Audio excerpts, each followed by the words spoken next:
Bismillahirrahmanirrahim. Assalamualaikum warahmatullahi wabarakatuh.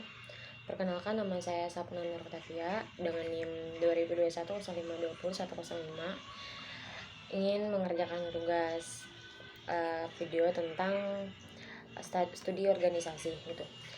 Antara lain berikut beberapa karakteristik umum dari struktur organisasi pemerintahan. Antara lain yaitu ada hierarki, yaitu merupakan struktur organisasi pemerintahan umumnya memiliki yang terdiri dari beberapa tingkat manajemen gitu.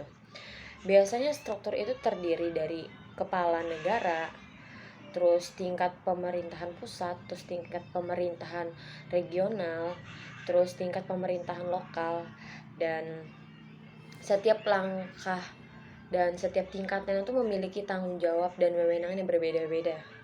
Terus yang kedua yaitu pembagian tugasnya. Terus dalam struktur organisasi pemerintahan itu merupakan tugas-tugas dan tanggung jawab diatur secara jelas agar proses pengambilan keputusan dan pelaksanaan program tersebut tuh bisa secara efisien gitu. Dan setiap departemennya dan atau lembaganya memiliki sifat spesifik yang sesuai dengan fungsionalnya, entah dalam keuangannya, pendidikannya, terus kesehatan dan pertaniannya, dan lain-lain. Terus yang ketiga yaitu spesialisasi. Itu merupakan organisasi pemerintahan yang sering memiliki lembaga dan departemen yang mengkhususkan diri dalam bidang tertentu.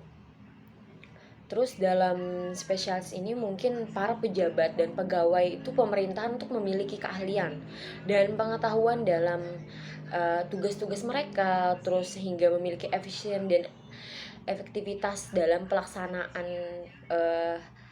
dalam kebijakan yang mereka ambil gitu. Terus yang keempat yaitu merupakan koordinasi. Koordinasi itu antara lain kayak berbagai departemen dan tingkat pemerintahannya menjadi penting untuk mencapai tujuan pemerintah secara keseluruhan. Karena biasanya ada mekanisme komunikasi dan pertentuan rutin gitu kan antara para pejabat tingkat atas dan kegiatan, terus mencari solusi dan isu-isu gitu yang terjadi. Makanya pentingnya dalam berkoordinasi.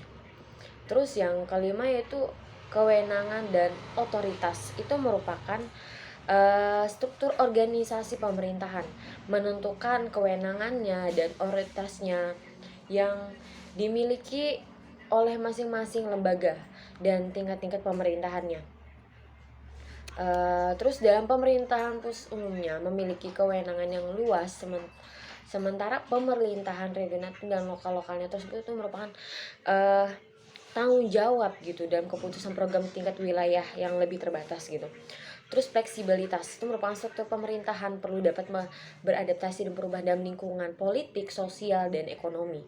Fleksibilitas itu merupakan kayak membantu dalam mengenai masalah baru dan membijaki dalam entah dalam desain relevan dan kondisinya tersebut gitu. Terus dan yang ketujuh ada akuntabilitas. Itu merupakan struktur organisasi pemerintahan harus mencerminkan prinsip akuntabilitas gitu. Merupakan tanggung jawab mereka kepada publik dan badan lainnya seperti lembaga pengawas, legislatif, dan lain-lainnya gitu. Terus yang terakhir itu adalah transparansi. Itu merupakan dalam struktur organisasi pemerintahan memungkinkan akses terbuka terhadap informasi dan proses pengambilan keputusan, karena itu sangat penting untuk memastikan pemerintahan bekerja secara adil, jujur, dan dapat bertanggung jawab kepada masyarakat. Cukup sekian penjelasan dari saya tentang studi organisasi, yaitu kriteria umumnya dalam struktur organisasi pemerintahan. Assalamualaikum warahmatullahi wabarakatuh.